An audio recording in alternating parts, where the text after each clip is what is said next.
നിങ്ങളുടെ അച്ഛന്റെ നല്ല കാലത്തിനാ അങ്ങേര് ഇവിടുന്ന് പോയത്. അങ്ങേരോ? ആരാടി നിന്റെ അങ്ങേര്? അച്ഛനെ പറ്റി പറയുമ്പോ അച്ഛന് തന്നെ പറയണം, അല്ലാതെ അങ്ങേര് അയാളെന്നൊക്കെ പറഞ്ഞാലുണ്ടല്ലോ.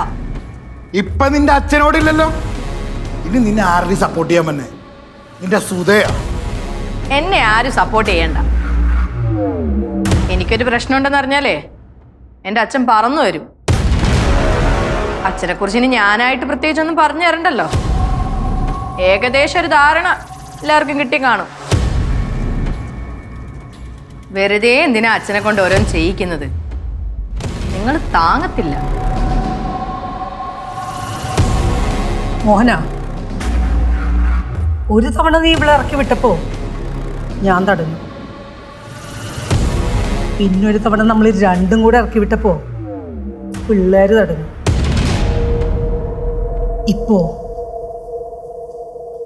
ഞാൻ തടയില്ല, പിള്ളേരും ഇല്ല.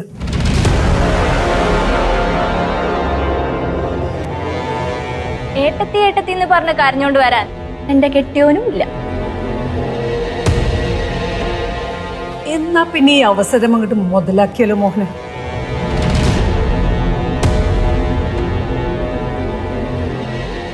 ശരിയാ അമ്മ, ഇവരെ അടിച്ച് വെളിയിൽ കളയാൻ പറ്റിയ അവസരം. എന്താ അഞ്ജു, നിനക്ക് ഇത്രയും ചിന്തിക്കാനുള്ള ബുദ്ധിയുള്ളൂ? അമ്മ പറയമ്മ, എന്താ വേണ്ടതെന്ന്. നീയല്ലേ പറഞ്ഞത് ഇവളുടെ അച്ഛനും അമ്മയും ഇല്ല, പിള്ളേരില്ല, സഹായത്തിന് പ്രകാശനും ഇല്ല. അപ്പൊ പിന്നെ ഇവളെ ഇറക്കി വിടുന്നതിലും നല്ലതല്ലേ ഇവളെ അങ്ങോട്ട് ആരും കാണാതിരിക്കുന്നത്?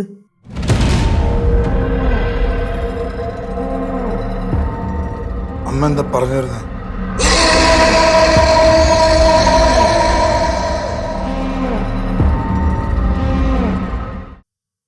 ആവണിയെ കാണാനില്ല. വീട്ടില് ഭർത്താവുമായിട്ട് കുറെ പ്രശ്നങ്ങളുണ്ടല്ലോ. ആവണിയുടെ പരപുരുഷ ബന്ധം ഭർത്താവ് കൈയോടെ പിടിച്ചു.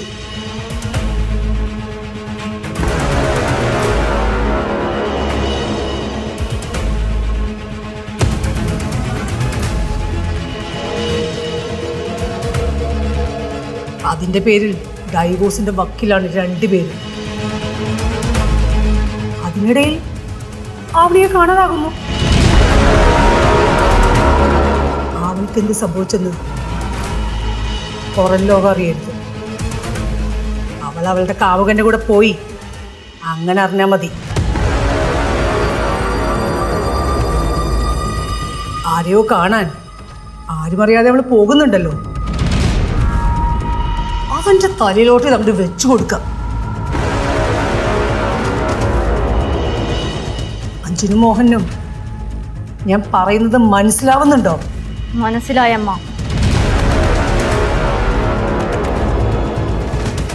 എന്നാ പിന്നെ എന്ത് നോക്കി നിൽക്കുവാണ്?